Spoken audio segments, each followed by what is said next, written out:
First question है sir, जैसे हम फैमिली बिजनेस है हमारा, तो उसके अंदर सर्टेन फैमिली मेम्बर्स इन्वॉल्व है। तो मेरा ऐसा मानना है कि मैं आगे जो भी करना चाहता हूँ कि मैं खुद के बेसिस पे करूँ। अगर मैं खुद का कुछ करता हूँ तो उससे मेरे को रिस्क मेरी होगी, जो भी अप्स एंड डाउन्स होंगे वो मेरे होंगे, तो उससे मेरे को वो बेनिफिट मिलेगा फैमिली बिजनेस के अंदर, अगर मैं उस टाइम पे जाता हूँ तो इसमें सर आपका क्या टेक है कि इज़ इट राइट कि we have a platform, we can take that, और we can start by zero? आपको अपना ही करना चाहिए, वही बेटर है। क्योंकि उससे क्या होगा कि आपको जो सीखने को मिलेगा वो आपको फैमिली बिजनेस में कभी भी सीखने को नहीं मिल सकता, क्योंकि वहाँ पर तो पहले ही आपके जो पेरेंट्स हैं और जो भी और एल्डर्स हैं वो सब बैठे हैं वहाँ पर। तो उन सबका बेसिकली एक माइंडसेट बना होता है ऑलरेडी कि ये सही है ये गलत है। उसमें तो आपको उनको फॉलो करना होगा। उससे बाहर आप जैसे ही ज़्यादा कुछ करने की कोशिश करोगे तो आपको रोक दिया जाएगा। तो आप गलतियाँ नहीं कर पाओगे अगर यस उनके सर। अंडर काम करोगे। तो जब गलतियाँ नहीं करोगे तो सीखोगे कैसे? सीखेंगे कैसे? So business is all about making mistakes and learning from them as quickly as possible. मतलब बेसिकली छोटे छोटे रिस्क लेने होते हैं, छोटे छोटे स्टेप्स उठाने होते हैं। उसमें बहुत सारी ऐसी चीज़ें होती हैं जो गलत हो जाती हैं। तो पहले ये माइंड में सोच के चलते हैं, कैलकुलेशन करके चलते हैं कि अच्छा इतना हमने एलोकेट किया हुआ है, इतना तो डूबेगा ही डूबेगा। प्लस हमें ये भी पता होता है कि अगर इन 10 स्ट्रैटेजीज में से एक भी स्ट्रैटेजी क्रैक हो गई तो वो 10 के 10 एक तरफ और ये अकेला एक और एक तरफ, वो पूरी लाइफ के लिए आपको एक अलग डायरेक्शन में ले जाता है। आपको बिजनेस में कुछ बड़ा करने के लिए बहुत सारी चीज़ें नहीं चाहिए होती हैं, सिर्फ एक यूनिक स्ट्रैटेजी क्रैक करनी होती है। अगर वो एक स्ट्रैटेजी आप क्रैक कर सकते हो तो फिर ओवरनाइट सब कुछ चेंज हो जाता है। बट वो ओवरनाइट चेंज होने के लिए कई महीने कई साल लग जाते हैं। ये गेम है बिजनेस का। अब आपके पास में दो ऑप्शन है। एक ये है कि वो स्ट्रैटेजी जो ऑलरेडी आपके फैमिली बिजनेस में वो लोग क्रैक कर चुके हैं, मे बी 10 साल पहले, 20 साल पहले, 30 साल पहले, उसी को आप फॉलो करते चले जाओ। बट दैट मे और may not be relevant in today's world. Yes sir. Plus future पता नहीं उसका कैसा होगा स्कोप और ग्रोथ। दूसरा क्या है कि आज की दुनिया को आप समझ करके अपने बेस पर जितना भी रिस्क आप उठा सकते हो बेस्ड अपॉन या फाइनेंशियल कंडीशन, जितना भी आपके पेरेंट्स आपको अलाउ कर रहे हैं रिस्क लेने के लिए, तो उनको बोल सकते हो कि यार मेरे को आप इतना पैसा दे दो, मुझे खेलने दो 2-3 साल, let me play with it. आप मत बताओ मुझे मुझे क्या करना है। अगर मुझे कोई दिक्कत होगी तो मैं आपसे पूछ लूंगा, तो मुझे खेलने दो। इससे क्या होगा in the worst case scenario, या तो वो डूब पैसा जाएगा, चला जाएगा। बट वो भी डूबेगा नहीं अगर आप स्मार्टली चलोगे तो। अगर ये बात आपको मेरी समझ आ रही है कि 10 में से एक ही स्ट्रैटेजी काम करेगी, मतलब 10 अलग अलग चीजें ट्राई करोगे तो 9 आपको पहले ही पता होगा कि वो फेल होने वाली है, बट ये नहीं पता कौन सी फेल होने वाली है, और ये नहीं पता उस 10 में से कौन सी चलने वाली है। हाँ बराबर। बट ये 9 जो फेल होती है ना, वो हमें कई बार लगता है फेल है, बट वो एक्चुअल में फेल नहीं होती, क्योंकि वो 9 सारी की सारी काम आ जाती है। एक ऐसा उस पॉइंट एक आ ही जाता के है, अंदर। वो जो भी आपने किया होता है ना उसमें कुछ ना कुछ सीखा होता है। तो वो जो 10वां होता है ना, वो 9 फेलियर्स के बिना हो ही नहीं सकता। मतलब कि अगर आपने वो 9 चीजें नहीं करी होती तो 9 चीजों को मिला करके 10वीं चीज नहीं बन सकती थी। हाँ, वो 9 चीज़ अगर कंप्लीट नहीं होती तो वो 10वीं चीज़ के अंदर अप्लाई नहीं हो पाती, और उस चीज़ का बेनिफिट अपन उस चीज़ के अंदर नहीं ले पाते। मतलब वो आप कर ही नहीं पाते इसको, एज सिंपल एज दैट। क्योंकि 9 से कुछ ना कुछ आपने सीखा ना, फिर वो जो सीखा वो कुछ भी हम लाइफ में सीखते हैं ना, स्पेशली बिजनेस में, वो काम आता है। पता कहीं नहीं होता कैसे काम आ जाता है, कहाँ काम आ जाता है, बट काम आता है। आपने कोई ऑनलाइन बिजनेस ट्राई किया, वहाँ से कुछ सीखा, फिर कुछ और किया, वहाँ से सीखा, फिर ऑफलाइन किया, वहाँ से सीखा, फिर शेयर्स का किया, वहाँ से सीखा। तो हर जगह से कुछ ना कुछ सीखा ना। बस क्या है कि कैरिड अवे नहीं होना है। आपको पहले ही माइंड में एक बजट बनाना है कि मेरा 2 लाख का या 5 लाख का बजट है जो पीछे से मुझे मिला है, इसको मुझे 10 अलग अलग कामों में डिवाइड करना है। डाइवर्सिफिकेशन। ये नहीं कि एक्साइटेड हो गए कि अब ये 5 लाख का 5 लाख मैंने एक ही बिजनेस आइडिया में डाल दिया, इस पे मुझे पूरा भरोसा है, पूरा विश्वास है, अब वो 5 लाख डूबा तो अब आप कहीं के नहीं रहे। जैसे बिजनेस का जो माइंडसेट है और जॉब का है, उसमें यही सबसे बड़ा डिफरेंस होता है। जॉब में क्या होता है कि बेसिकली आपको पहले एक लाइन पकड़नी होती है, उसी में और डिग्रीज और डिप्लोमाज लेने होते हैं, फिर अपने रिज्यूम को बढ़िया करना होता है, फिर जा करके पिच करना होता है। बिजनेस में ऐसा नहीं होता है। बिजनेस में क्या चाहिए होता है, you need to have diverse experiences of different things, जो एंड में सब काम आते हैं। कोई एक ऐसा काम करने के लिए जहां पे वो सारे डॉट्स जा करके कनेक्ट हो जाते हैं। It's called connecting the dots. Connecting the dots. वो सब जुड़ जाता है और फाइनली कुछ ऐसा निकल करके आता है विच इज बियॉन्ड इमेजिनेशन, जो किसी ने सोचा भी नहीं होता है। वहां तक पहुंचने के लिए पहले आपको वो 8-10 चीजें तो ट्राई करनी ही पड़ती है। हाँ, एक्सेप्शंस आर ऑलवेज देयर। कभी कभी ऐसा भी होता है कि 10 चीजें आपको ट्राई करने की जरूरत ही नहीं पड़ती, आप एक ही करते हो, वही चल जाती है, ये दूसरी चल जाती है, तीसरी चल जाती है, 5वीं चल जाती है। बट माइंड में ये क्लियर होना चाहिए कि मुझे 10 चीजें ट्राई करनी है। तो फिर आपने जो भी 5 लाख का बजट है उसको 10 चीजों में डिवाइड कर दिया। आपने कहा कि अब अगर मैं स्टॉक मार्केट में जा रहा हूं तो मैं 50,000 से ऊपर नहीं गंवाऊंगा, इससे ऊपर मैं लॉस नहीं उठाऊंगा। ये नहीं कि उस लॉस को रिकवर करने के लिए जैसे गैम्बलर्स करते हैं जो अपना 5 लाख ही डुबो दो। कि एक जगह लगाया, उसके अंदर वो बढ़ा तो ठीक, नहीं बढ़ा तो वो पूरा गया। Business is not gambling.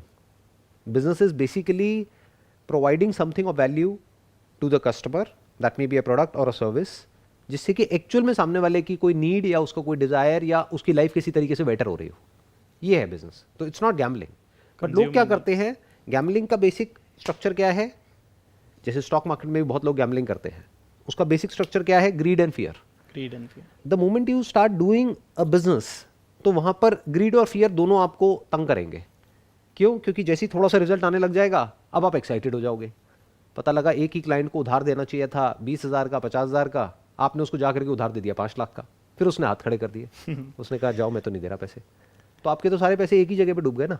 तो आपको क्लियर होना चाहिए माइंड में कि मुझे इससे ऊपर इस धंधे में नहीं डालना है। अगर कुछ क्लियर नजर आया तो उसी पैसे को री इन्वेस्ट कर दूंगा, उसमें कोई बुराई नहीं है।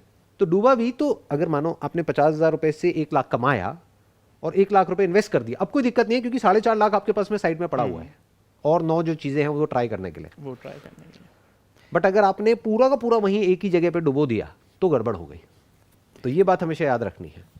50,000 से 5 लाख कमाओ, उस 5 लाख को डुबो दो, कोई दिक्कत नहीं है, क्योंकि 50,000 से आपने 5 लाख कमाया ना, बट अभी भी 4.5 लाख एज इट इज पड़ा हुआ है आपके पास और कुछ ट्राई करने के लिए, उसमें भी 50,000 से ऊपर मत लगाओ। तो ऐसे स्टेप बाय स्टेप चलो तो आपकी सक्सेसफुल होने की पॉसिबिलिटी 100% हो गई। बेसिकली कैपिटल एलोकेट कर दो कि जहाँ पे अपने को लगता है कि इस बिज़नेस के अंदर स्कोप है और आगे ग्रोथ प्रोस्पेक्ट दिख रहा है, तो उधर इन्वेस्ट कर दिया थोड़ा। अगर वहाँ पे रिजल्ट्स मिल रहे हैं तो उसी पैसे को वापस री इन्वेस्ट रोटेट कर दिया, राइट, उसी को री इन्वेस्ट करते चले गए, करते चले गए, करते चले गए, वो ग्रो करता चला गया। डूबा भी तो कोई टेंशन नहीं है, अभी डूब भी गया तो आपके पास में डूबेगा जितना अपन ने कमाया है, क्योंकि उसके अंदर से भी अपन रोटेट, दूसरे बिजनेस के अंदर अगर अपने को प्रोस्पेक्ट्स अच्छा लग रहा है तो अपन उसके अंदर भी कैपिटल एलोकेट कर सकते हैं। देखो बेटर स्ट्रैटेजी क्या होगी कि आपने पहले अपना जितना भी पैसा है उसको 10 पार्ट में डिवाइड कर दिया। That could be 1 lakh, 5 lakh, 10 lakh. आपका बिजनेस बैकग्राउंड है, उन्होंने 10 लाख रुपए आपको दे दिया, बोला कि अब इसके साथ में जो करना है करो, तुम्हारी मर्जी। अब एक बिजनेस शुरू किया, उसमें आपको पहले ही पता है कि 1 लाख से ऊपर मुझे लगाना ही नहीं है। तो अगर कोई बिजनेस आइडिया ऐसा आ रहा है आपके माइंड में जहाँ पे पहले से आपको पता है कि मेरे को 20 लाख चाहिए, 50 लाख चाहिए, 10 लाख चाहिए, उसको छोड़ दो, उसी बिजनेस को अलग तरीके से करो। क्योंकि बिजनेस उन लोगों के लिए नहीं है जिनका दिमाग बंद है। ज़्यादातर लोगों का क्या होता है, वो अपना बहुत ही रिजिड हो जाते हैं बिजनेस को लेकर के। वो ये सोचते हैं कि ये जो बिजनेस है ये इसी तरीके से हो सकता है और कोई तरीका ही नहीं है। अरे नहीं, बिजनेस को करने के लाखों तरीके होते हैं और लाखों बिजनेसेस हैं। आप कर कितने पाओगे? इतनी बड़ी लाइफ तो है नहीं कि आप लाखों ट्राई कर पाओ, करोगे वही गिने चुने 8-10। तो जब 10 ही करने हैं तो अच्छे से चूज करो ना पहले 10 को, जो आपको पता हो कि ये 50-50 हज़ार रुपये में हो सकते हैं। तो आपने पहले ही बफर लेके चला हुआ है कि 50-60 हज़ार का ये काम है, मेरे पास में लाख रुपए मैंने स्पेयर किया हुआ है इसके लिए, बट लाख रुपए से ऊपर मैं इसमें नहीं डूबूंगा तो नहीं डूबूंगा। ये नहीं कि मेरा लाख रुपए डूब गया तो उसको बचाने के चक्कर में मैं 2 लाख और डुबो दूं, फिर 3 लाख को बचाने के चक्कर में मैं बाकी का भी डुबो दूं और जीरो हो जाऊं। ये गलती नहीं करनी है, लोग यही गलती कर बैठते हैं। इसको रिस्क मैनेजमेंट बोलते हैं। बिजनेस में लोगों का दिमाग प्रॉफिट में तो चलता है, जैसे मैंने कहा ना, ग्रीड और फियर, बट रिस्क मैनेजमेंट नाम की चीज किसी को नहीं पता, because that is not related to greed और फियर। आप डर की वजह से रिस्क मैनेज नहीं कर रहे हो। रिस्क मैनेज मतलब प्लानिंग, यानी पता हो कि मेरे पास में कितना है उतना ही मैंने रिस्क लिया, तो कोई दिक्कत नहीं है। हाँ बताइए, और क्या क्वेश्चन है? Sir, how to find right people in the business to build a team, like how to trust people easily? You should not trust people easily, क्योंकि अगर आप ट्रस्ट करोगे तो ट्रस्ट ब्रेक होगा आपका। तो किसी को भी ट्रस्ट करने की ज़रूरत नहीं है।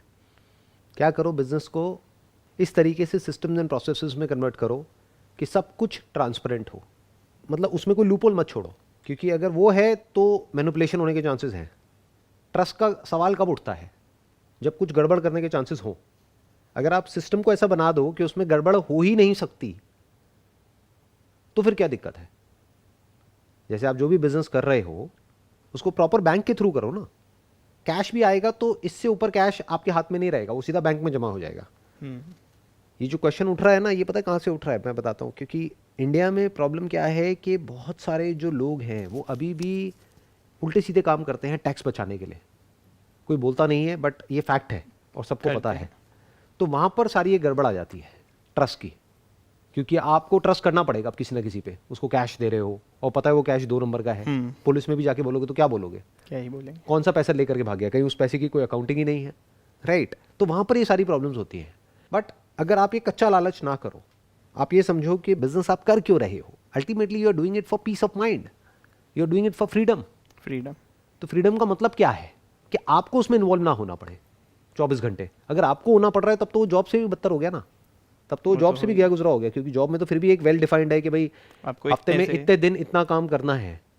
बट अगर 24 घंटे आप बिजनेस में ही लगे हुए हो, संडे को भी और छुट्टी के दिन भी, और हर तरफ यही देख रहे हो कि कहीं कुछ गड़बड़ तो नहीं हो रही है, वो पैसा इतना लेकर के जा रहा है, कहीं ये तो नहीं हो जाएगा, वो तो नहीं हो जाएगा, तो you are not an entrepreneur, basically you are kind of self employed, जो हर एक चीज़ को माइक्रो मैनेज कर रहे हो।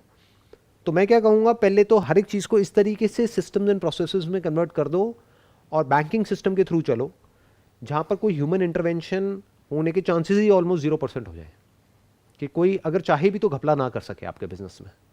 बिजनेस को इस तरीके से ऑनलाइन आप चीज़ों को सेट कर सकते हैं, कनेक्ट कर सकते हैं।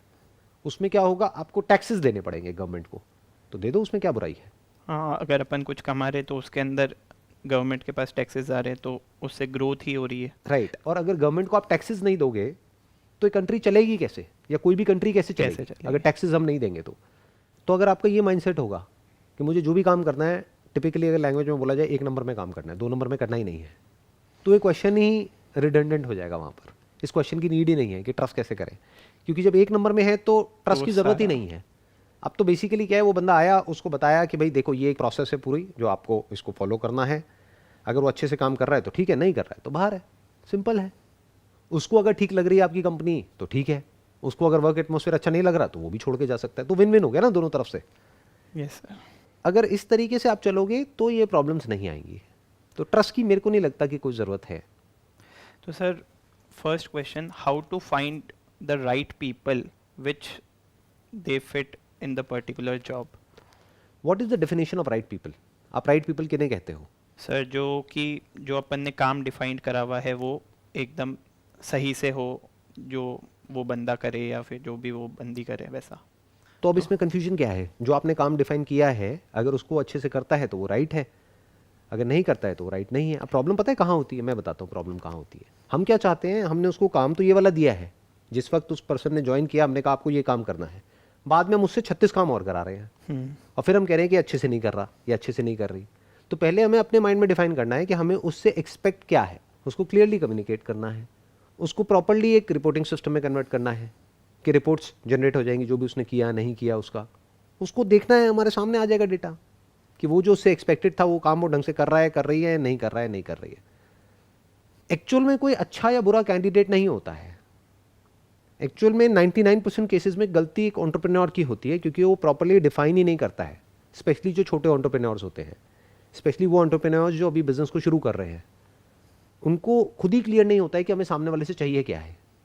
तो वो कितना भी कर दे, वो राइट एम्प्लॉय हो ही नहीं सकते, वो एंड में जाकर के रॉन्ग हो जाते हैं। क्यों? क्योंकि अगर उन्होंने 100 काम सही भी करे, एक भी गलती करी तो हम कहेंगे बेकार है।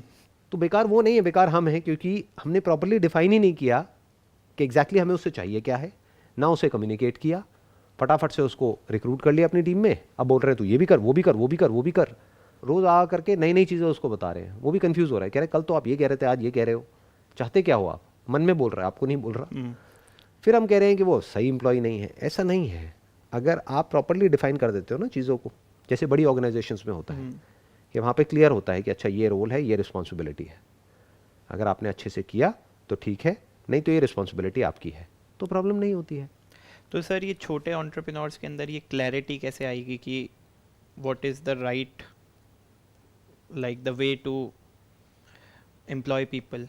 पहले प्रॉपर्ली रोल को, रिस्पॉन्सिबिलिटीज़ को, रिवॉर्ड को और पनिशमेंट को डिफाइन करो। इन 4 चीज़ों को डिफाइन करो, roles, responsibilities, reward and punishment.